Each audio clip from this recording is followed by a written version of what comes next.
ભગવાન શંકર મને ના બતાવે ને તોય પાછું બતાવો, કારણ કે અસલ કાળકા બોલું છું પાવાની દેવી. વળગું ને તો હું મેલડી વળગું ને, જેને વળગો એને ચાટનું ચાટવા ના દઉં ને એ મેલડી છું.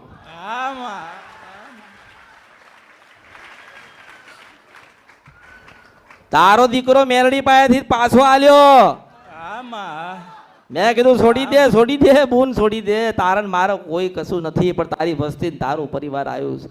દુખી સબ આપણું દુખી છે તો કે હું ન્યાય માટે બૂન ફરું છું, મારો ન્યાય કરાવી દો ને. મેં કીધું હારું જા. તારે મેં એને પૂછ્યો, મેં કીધું તારું ઇતિહાસ છે કે નામ તો કે, તો કે જા થી હાકડ વાળી મેલડી છું કે.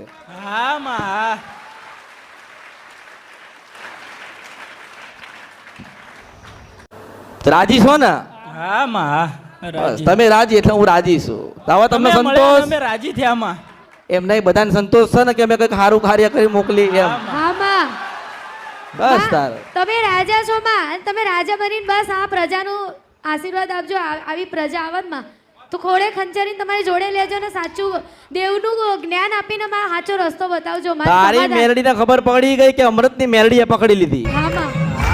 હવે પકડી એટલે એને ખબર પડી ગઈ કે હવે મારો દીવમ મારે હમાઈ જવું પડશે. એટલે પછી હું કોઈ એક તો વાત કરું ને કે જો તારો દીવો તને અપાવતી હોય, તારો જય જયકાર થતો હોય અને તને શ્રીફળ મળતું હોય તો એને દીકરો કે ના મળવો જોઈએ. એટલે માતા કે હારું જા મૂક્યું છું કે, પણ જો આ જીવન જ્યાં સુધી તમે જીવો ને ત્યાં સુધી મેલડીનો ગુનો ના કરતા. એક ટાઈમ ખાવા મળે તો ખાજો, પણ એને કોઈ દાડો તુકારો ના કરતા. નકર તમને અનુભવ થઈ ગયો, તમને અનુભવ થયો ને માતાનો. તને ગાંડો કર્યો, બહેને ગાંડી કરીને તારા દીકરાને ગાંડો કર્યો ને. તો જીવનની અંદર યાદ રાખજો કે દુઃખ હોય કે સુખ હોય, પશુ પ્રભાત રાજા કરણની વેળા બના ને અને ધરતી ઉપર પગ માંડો ને તારે એક જ નામ આવવું જોઈએ, મોતી દાદાની મેલડી.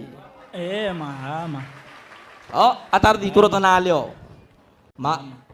એમ નહીં તારો દીકરો તને આલ્યો પાછો.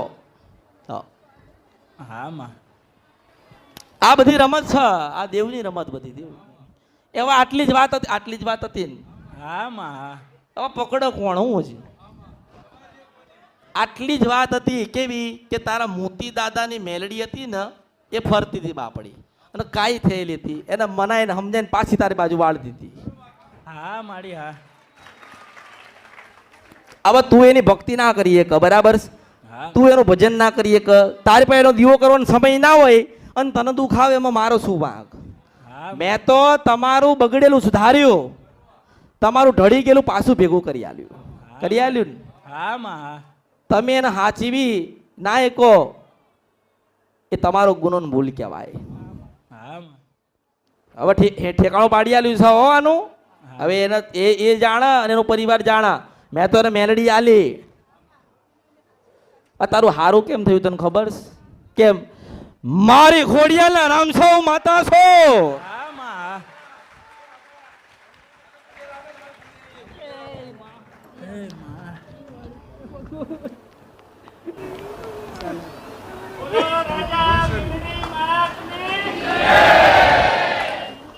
તો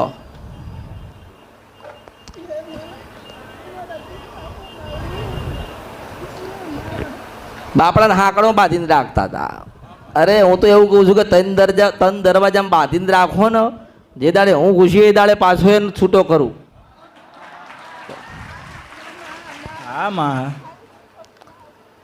તમારા માટે દુઃખ છે અને મારા માટે એક કાર્ય હતું એ મેં કરી આલ્યું. આટલી વાત હતી, તમારા જીવનની અધૂરી મેં તમને પૂરી કરી આલી. જો મેં તમને હોનાની જાળ આલી, તમે પાણી ના નાખી દેતા. તમારામાં જ્ઞાન હોય ને મારા શબ્દોનો ઓળખજો. આ તમને રાજા બનાવશે, તમને સુખી કરશે, જાહો જલાલિયાલ છે. મને દેખાતું હશે એટલું બોલું છું. અને મેં તો આ કળિયુગમાં એવું કીધું છે, લોકો એવું કહે છે ને કે ભગવાન બતાવો તો બતાવો, પણ હું પ્રથમ મેલડી એવું કહું છું, અમૃતની માતા કળિયુગમાં રાજા મેલડી, કે શંકર ભગવાન બતાવશે તો બતાવીશ અને નહીં બતાવો ને તોય બતાવીશ. ભગવાન શંકર મને ના બતાવે ને તોય પાછું બતાવો, કારણ કે અસલ કાળકા બોલું છું પાવાની દેવી.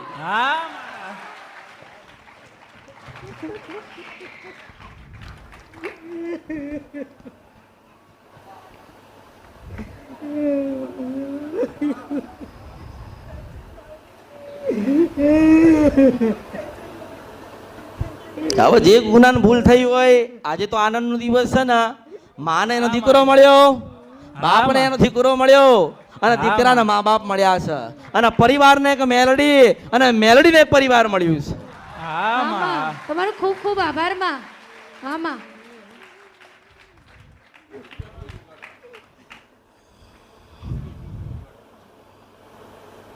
અરે રોવાનું નથી, હું બેઠી છું ત્યાં સુધી હસવાનું છે.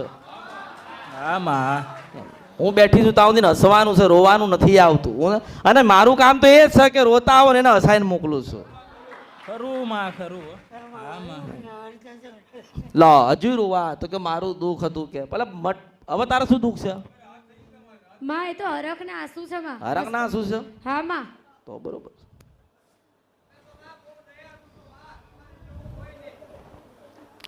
મેં મારી ફરજ પૂરી કરી છે.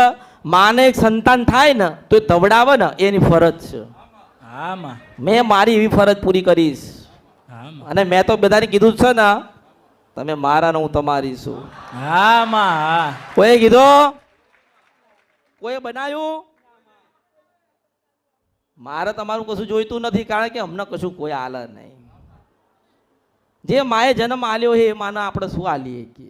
આપણે આલીએ કે? આપણે માને ના આલીએ કે? પણ એક ઉદાહરણ તો ખરો ને કે મેલડીનું દુખાઈ જબરું હોય અને મેલડી પાછી સુખાઈ જબરું હાલ. ભલે જાઓ, આનંદ કરો, આનંદ આનંદ.